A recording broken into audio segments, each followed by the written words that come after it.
La colère gronde au Bélarus, le pays est confronté à la pire crise financière depuis 17 ans. Dimanche, 200 automobilistes ont bloqué le poste frontière de Brouski avec la Pologne.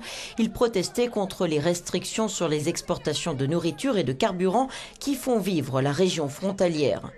Mardi dernier, c'était des centaines d'automobilistes qui protestaient à Minsk, la capitale, contre la hausse de 30% du prix du carburant tout juste annoncée par le gouvernement d'Alexandre Loukachenko.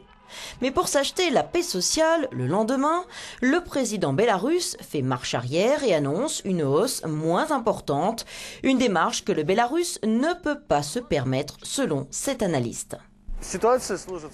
D'après ce que j'ai vu, la situation est assez critique. Si l'État subventionne les raffineries de pétrole et l'importation de pétrole au Bélarus, c'est bon pour eux car cela veut dire qu'il y a des ressources. Mais je n'ai pas vu de telles ressources. Et cela veut dire que l'État fait du populisme.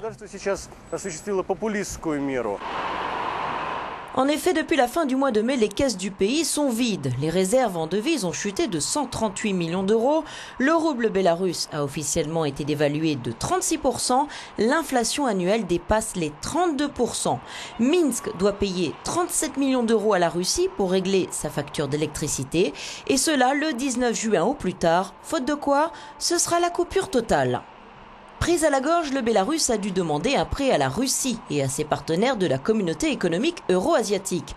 Le pays a obtenu 2,8 milliards d'euros sur 3 ans samedi dernier, mais Moscou a posé ses conditions. Minsk doit procéder à des privatisations.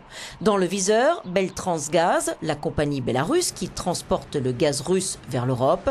Gazprom détient déjà 50% de son capital et veut acquérir les 50% restants.